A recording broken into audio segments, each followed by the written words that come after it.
काफन प्रेमचंद संपूर्ण कहानी हिंदवी पर उपलब्ध है। 32 मिनट की रीडिंग। 1।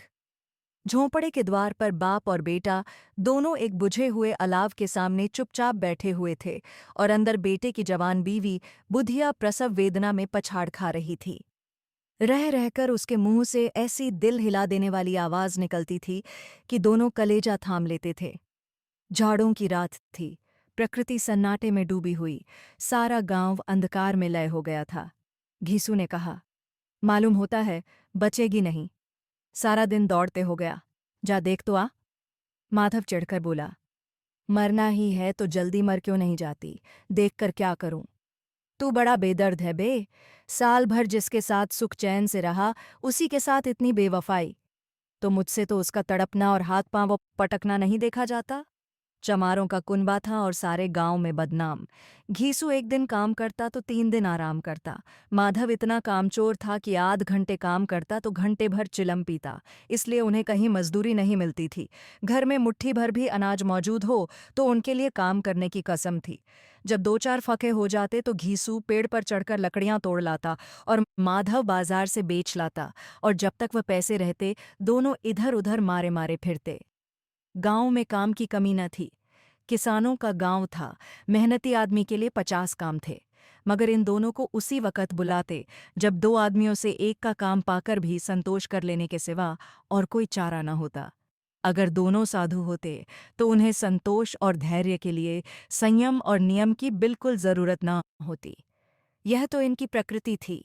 विचित्र जीवन था इनका। घर में मिट्टी के 2-4 बर्तन के सिवा कोई संपत्ति नहीं। फटे चीथड़ों से अपनी नग्नता को ढांके हुए जे जाते थे।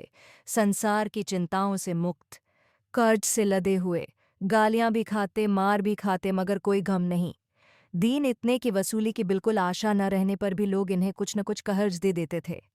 मटर, आलू की फसल में दूसरों के खेतों से मटर या आलू उखाड़ लाते और भून भान कर खा लेते, या 10-5 ऊख उखाड़ लाते और रात को चूसते। घीसू ने इसी आकाश वृत्ति से 60 साल की उम्र काट दी, और माधव भी सपूत बेटे की तरह बाप ही के पद चिन्हों पर चल रहा था, बल्कि उसका नाम और भी उजागर कर रहा था। इस वक्त भी दोनों अलाव के सामने बैठकर आलू भून रहे थे, जो कि किसी खेत से खोद लाए थे। घीसू की स्त्री का तो बहुत दिन हुए, देहांत हो गया था। माधव का ब्याह पिछले साल हुआ था। जब से यह औरत आई थी, उसने इस खानदान में व्यवस्था की नींव डाली थी और इन दोनों बेगैरतों का दोजख भरती रहती थी। जब से वह आई, ये दोनों और भी आलसी और आराम तलब हो गए थे, बल्कि कुछ अकड़ने भी लगे थे। कोई कार्य करने को बुलाता तो निर्ब्याज भाव से दुगुनी मजदूरी मांगते। वही औरत आज प्रसव वेदना से मर रही थी और यह दोनों इसी इंतजार में थे कि वह मर जाए तो आराम से सोएं। घीसू ने आलू निकालकर छीलते हुए कहा, जाकर देख तो क्या दशा है उसकी। चुड़ैल का फिसाद होगा और क्या, यहां तो ओझा भी 1 रुपया मांगता है। माधव को भय था कि वह कोठरी में गया तो घीसू आलुओं का बड़ा भाग साफ कर देगा। बोला, मुझे वहां जाते डर लगता है। डर किस बात का है, मैं तो यहां हूं ही। तो तुम ही जाकर देखो ना। मेरी औरत जब मरी थी तो मैं 3 दिन तक उसके पास से हिला तक नहीं था, और फिर मुझसे लजाएगी कि नहीं? जिसका कभी मुंह नहीं देखा, आज उसका उघड़ा हुआ बदन देखूं। उसे तन की सुध भी तो न होगी। मुझे देख लेगी तो खुलकर हाथ पांव भी न पटक सकेगी। मैं सोचता हूं कोई बाल बच्चा हो गया तो क्या होगा। सौंठ गुड़ तेल कुछ भी तो नहीं है घर में। सब कुछ आ जाएगा, भगवान दें तो। जो लोग अभी 1 पैसा नहीं दे रहे हैं, वे ही कल बुलाकर रुपए देंगे। मेरे 9 लड़के हुए, घर में कभी कुछ न था, मगर भगवान ने किसी न किसी तरह बेड़ा पार ही लगाया। जिस समाज में रात दिन मेहनत करने वालों की हालत उनकी हालत से कुछ बहुत अच्छी न थी, और किसानों के मुकाबले में वे लोग जो किसानों की दुर्बलताओं से लाभ उठाना जानते थे, कहीं ज्यादा संपन्न थे, वहां इस तरह की मनोवृत्ति का पैदा हो जाना कोई अचरज की बात न थी। हम तो कहेंगे, घीसू किसानों से कहीं ज्यादा विचारवान था, और किसानों के विचार शून्य समूह में शामिल होने के बदले बैठकबाजों की कुत्सित मंडली में जा मिला था। हाँ, उसमें यह शक्ति न थी कि बैठकबाजों के नियम और नीति का पालन करता। इसलिए जहां उसकी मंडली के और लोग गांव के सरगना और मुखिया बने हुए थे, उस पर सारा गांव उंगली उठाता था।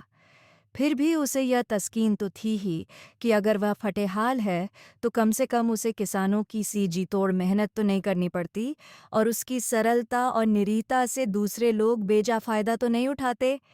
दोनों आलू निकाल निकाल कर जलते जलते खाने लगे। कल से कुछ नहीं खाया था, इतना सब्र न था कि ठंडा हो जाने दें। कई बार दोनों की जबानें जल गईं। छिल जाने पर आलू का बाहरी हिस्सा जबान, हलक और तालू को जला देता था और उस अंगारे को मुंह में रखने से ज्यादा खैरियत इसी में थी कि वह अंदर पहुंच जाए। वहां उसे ठंडा करने के लिए काफी सामान थे, इसलिए दोनों जल्द जल्द निगल जाते। हालांकि इस कोशिश में उनकी आंखों से आंसू निकल आते। घीसू को उस वक्त ठाकुर की बारात याद आई जिसमें 20 साल पहले वह गया था। उस दावत में उसे जो तृप्ति मिली थी वह उसके जीवन में एक याद रखने लायक बात थी और आज भी उसकी याद ताज़ा थी। बोला, वह भोज नहीं भूलता। तब से फिर उस तरह का खाना और भरपेट नहीं मिला। लड़की वालों ने सबको भरपेट पूरियां खिलाई थीं, सबको। छोटे बड़े सब ने पूरियां खाईं और असली घी की। चटनी, रायता, 3 तरह के सूखे साग, एक रसेदार तरकारी, दही, चटनी, मिठाई। अब क्या बताऊं कि उस भोज में क्या स्वाद मिला। कोई रोक टोक नहीं थी, जो चीज़ चाहो मांगो, जितना चाहो खाओ। लोगों ने ऐसा खाया कि किसी से पानी न पिया गया। मगर परोसने वाले हैं कि पत्तल में गर्म गर्म गोल गोल सुवासित कचौरियां डाल देते हैं। मना करते हैं कि नहीं चाहिए, पत्तल पर हाथ रोके हुए हैं, मगर वह हैं कि दिए जाते हैं। और जब सबने मुंह धो लिया तो पान इलायची भी मिली, मगर मुझे पान लेने की कहाँ सुध थी। खड़ा हुआ न जाता था, चटपट जाकर अपने कंबल पर लेट गया। ऐसा दिल दरियाव था वह ठाकुर। माधव ने इन पदार्थों का मन ही मन मजा लेते हुए कहा, अब हमें कोई ऐसा भोज नहीं खिलाता। अब कोई क्या खिलाएगा? वह जमाना दूसरा था। अब तो सबको किफायत सूझती है। शादी ब्याह में मत खर्च करो, क्रियाकर्म में मत खर्च करो। पूछो, गरीबों का माल बटोर बटोर कर कहाँ रखोगे? बटोरने में तो कमी नहीं है, हाँ, खर्च में किफायत सूझती है। तुमने एक 20 पूरियां खाई होंगी? 20 से ज्यादा खाई थीं। मैं 50 खा जाता। 50 से कम मैंने न खाई होंगी। अच्छा पका था। तू तो मेरा आधा भी नहीं है। आलू खाकर दोनों ने पानी पिया और वहीं अलाव के सामने अपनी धोतियां ओढ़कर पांव पेट में डाले सो रहे, जैसे 2 बड़े बड़े अजगर गेंडुलियां मारे पड़े हों। और बुधिया अभी तक कराह रही थी। 2 सवेरे माधव ने कोठरी में जाकर देखा तो उसकी स्त्री ठंडी हो गई थी। उसके मुंह पर मक्खियां भिनक रही थीं। पथराई हुई आंखें ऊपर टंगी हुई थीं। सारी देह धूल से लथपथ हो रही थी। उसके पेट में बच्चा मर गया था। माधव भागा हुआ घीसू के पास आया। फिर दोनों जोर जोर से हाय हाय करने और छाती पीटने लगे। पड़ोस वालों ने यह रोना धोना सुना तो दौड़े हुए आए और पुरानी मर्यादा के अनुसार इन अभागों को समझाने लगे। मगर ज्यादा रोने पीटने का अवसर न था। कफन की और लकड़ी की फिक्र करनी थी। घर में तो पैसा इस तरह गायब था जैसे चील के घोंसले में मांस। बाप बेटे रोते हुए गांव के जमींदार के पास गए। वह इन दोनों की सूरत से नफरत करते थे। कई बार इन्हें अपने हाथों से पीट चुके थे, चोरी करने के लिए, वादे पर काम पर न आने के लिए। पूछा, क्या है बे घिसुआ, रोता क्यों है? अब तो तू कहीं दिखलाई भी नहीं देता। मालूम होता है इस गांव में रहना नहीं चाहता। घीसू ने जमीन पर सिर रखकर आंखों में आंसू भरे हुए कहा, सरकार, बड़ी विपत्ति में हूं। माधव की घरवाली रात को गुजर गई। रात भर तड़पती रही सरकार। हम दोनों उसके सिरहाने बैठे रहे। दवा दारू जो कुछ हो सका सब कुछ किया, मुदा वहारे हमें दगा दे गई। अब कोई एक रोटी देने वाला भी न रहा मालिक। तबाह हो गए, घर उजड़ गया। आपका गुलाम हूं, अब आपके सिवा कौन उसकी मिट्टी पार लगाएगा? हमारे हाथ में तो जो कुछ था वह सब तो दवा दारू में उठ गया। सरकार ही की दया होगी तो उसकी मिट्टी उठेगी। आपके सिवा किसके द्वार पर जाऊं? जमींदार साहब दयालु थे, मगर घीसू पर दया करना काले कंबल पर रंग चढ़ाना था। जी में तो आया, कह दें, चल दूर हो यहां से। यूं तो बुलाने से भी नहीं आता, आज जब गरज पड़ी तो आकर खुशामद कर रहा है। हरामखोर कहीं का बदमाश।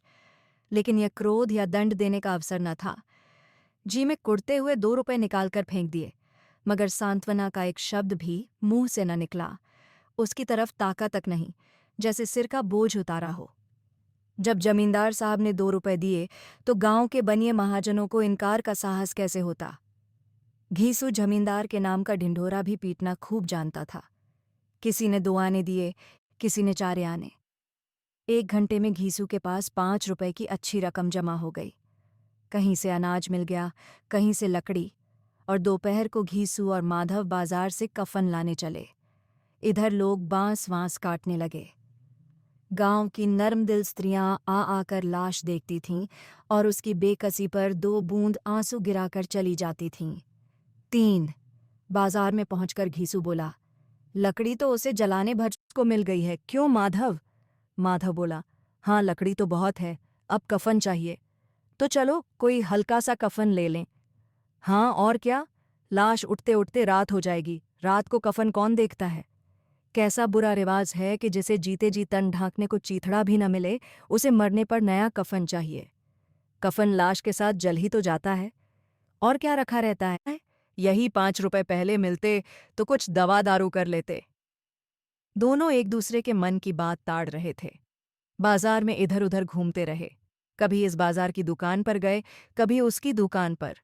तरह तरह के कपड़े, रेशमी और सूती देखे, मगर कुछ झंचा नहीं। यहाँ तक कि शाम हो गई। तब दोनों न जाने किस दैवी प्रेरणा से एक मधुशाला के सामने जा पहुंचे और जैसे किसी पूर्व निश्चित व्यवस्था से अंदर चले गए। वहां जरा देर तक दोनों असमंजस में खड़े रहे। फिर घीसू ने गद्दी के सामने जाकर कहा, साहू जी, एक बोतल हमें भी देना। इसके बाद कुछ चिखौना आया, तली हुई मछलियां आईं और दोनों बरामदे में बैठकर शांतिपूर्वक पीने लगे। कई कुज्जियां ताबड़तोड़ पीने के बाद दोनों सरूर में आ गए। घीसू बोला, कफन लगाने से क्या मिलता, आखिर जल ही तो जाता, कुछ बहू के साथ तो न जाता। माधव आसमान की तरफ देखकर बोला, मानो देवताओं को अपनी निष्पापता का साक्षी बना रहा हो। दुनिया का दस्तूर है, नहीं लोग बामनों को हजारों रुपए क्यों दे देते हैं? कौन देखता है परलोक में मिलता है या नहीं? बड़े आदमियों के पास धन है, फूंके, हमारे पास फूंकने को क्या है? लेकिन लोगों को जवाब क्या दोगे? लोग पूछेंगे नहीं कफन कहाँ है? घीसू हंसा, अबे, कह देंगे कि रुपए कमर से खिसक गए, बहुत ढूंढा मिले नहीं। लोगों को विश्वास ना आएगा, लेकिन फिर वही रुपए देंगे। माधव भी हंसा, इस अनपेक्षित सौभाग्य पर बोला, बड़ी अच्छी थी बेचारी, मरी तो खूब खिला पिलाकर। आधी बोतल से ज्यादा उड़ गई। घीसू ने 2 सेर पूरियां मंगाई, चटनी, अचार, कलेजियां। शराब खाने के सामने ही दुकान थी। माधव लपक कर 2 पत्तलों में सारे सामान ले आया। पूरा 1.5 रुपया खर्च हो गया, सिर्फ थोड़े से पैसे बच रहे। दोनों इस वक्त इस शान में बैठे पूरियां खा रहे थे जैसे जंगल में कोई शेर अपना शिकार उड़ा रहा हो। न जवाबदेही का खौफ था, न बदनामी की फिक्र। इन भावनाओं को उन्होंने बहुत पहले ही जीत लिया था। घीसू दार्शनिक भाव से बोला, हमारी आत्मा प्रसन्न हो रही है तो क्या उसे पुण्य न होगा? माधव ने श्रद्धा से सिर झुकाकर तसदीक की, जरूर से जरूर होगा। भगवान तुम अंतर्यामी हो, उसे बैकुंठ ले जाना। हम दोनों हृदय से आशीर्वाद दे रहे हैं। आज जो भोजन मिला वह कभी उम्र भर न मिला था। एक क्षण के बाद माधव के मन में एक शंका जागी। बोला, क्यों दादा, हम लोग भी एक न एक दिन वहां जाएंगे ही। घीसू ने इस भोले भाले सवाल का कुछ उत्तर न दिया। वह परलोक की बातें सोचकर इस आनंद में बाधा न डालना चाहता था। जो वहां वह हम लोगों से पूछे कि तुमने हमें कफन क्यों नहीं दिया तो क्या कहोगे? कहेंगे तुम्हारा सिर। पूछेगी तो जरूर। तू कैसे जानता है कि उसे कफन न मिलेगा? तू मुझे ऐसा गधा समझता है? 60 साल क्या दुनिया में घास खोदता रहा हूं, उसको कफन मिलेगा और बहुत अच्छा मिलेगा। माधव को विश्वास न आया। बोला, कौन देगा? रुपए तो तुमने चट कर दिए, वह तो मुझसे पूछेगी। उसकी मांग में तो सिंदूर मैंने डाला था। कौन देगा? बताते क्यों नहीं? वही लोग देंगे जिन्होंने अब की दिया। हाँ, अब की रुपए हमारे हाथ न आएंगे। ज्यों ज्यों अंधेरा बढ़ता था और सितारों की चमक तेज होती थी, मधुशाला की रौनक भी बढ़ती जाती थी। कोई गाता था, कोई डींग मारता था, कोई अपने संगी के गले लिपटा जाता था, कोई अपने दोस्त के मुंह में कुल्हड़ लगाए देता था। वहां के वातावरण में सुरूर था, हवा में नशा। कितने तो यहाँ आकर एक चुल्लू में मस्त हो जाते थे। शराब से ज्यादा यहाँ की हवा उन पर नशा करती थी। जीवन की बाधाएं यहाँ खींच लाती थीं और कुछ देर के लिए ये भूल जाते थे कि वे जीते हैं या मरते हैं, या न जीते हैं न मरते हैं। और ये दोनों बाप बेटे अब भी मज़े ले लेकर चुस्कियां ले रहे थे। सबकी निगाहें इनकी ओर जमी हुई थीं। दोनों कितने भाग्य के बली हैं, पूरी बोतल बीच में है। भरपेट खाकर माधव ने बची हुई पूरियों का पत्तल उठाकर एक भिखारी को दे दिया, जो खड़ा इनकी ओर भूखी आंखों से देख रहा था, और देने के गौरव, आनंद और उल्लास का अपने जीवन में पहली बार अनुभव किया। घीसू ने कहा, ले जा, खूब खा और आशीर्वाद दे। जिसकी कमाई है वह तो मर गई, मगर तेरा आशीर्वाद उसे जरूर पहुंचेगा। रोए रोए से आशीर्वाद दो, बड़ी गाढ़ी कमाई के पैसे हैं। माधव ने फिर आसमान की तरफ देखकर कहा, वह बैकुंठ में जाएगी दादा, बैकुंठ की रानी बनेगी। घीसू खड़ा हो गया और जैसे उल्लास की लहरों में तैरता हुआ बोला, हाँ बेटा, बैकुंठ में जाएगी। किसी को सताया नहीं, किसी को दबाया नहीं। मरते मरते हमारी जिंदगी की सबसे बड़ी लालसा पूरी कर गई। वह न बैकुंठ जाएगी तो क्या ये मोटे मोटे लोग जाएंगे, जो गरीबों को दोनों हाथों से लूटते हैं और अपने पाप को धोने के लिए गंगा में नहाते हैं और मंदिरों में जल चढ़ाते हैं? श्रद्धालुता का यह रंग तुरंत ही बदल गया। अस्थिरता नशे की खासियत है। दुख और निराशा का दौरा हुआ। माधव बोला, मगर दादा, बेचारी ने जिंदगी में बड़ा दुख भोगा, कितना दुख झेलकर मरी। वह आंखों पर हाथ रखकर रोने लगा, चीखें मार मार कर। घीसू ने समझाया, क्यों रोता है बेटा? खुश हो कि वह माया जाल से मुक्त हो गई, झंझाल से छूट गई। बड़ी भाग्यवान थी जो इतनी जल्द माया मोह के बंधन तोड़ दिए। और दोनों खड़े होकर गाने लगे, ठगिनी क्यों नैना झमकावे, ठगिनी। पियक्कड़ों की आंखें इनकी ओर लगी हुई थीं और यह दोनों अपने दिल में मस्त गाए जाते थे। फिर दोनों नाचने लगे, उछले भी, कूदे भी, गिरे भी, मटके भी, भाव भी बनाए, अभिनय भी किए, और आखिर नशे में मदमस्त होकर वहीं गिर पड़े।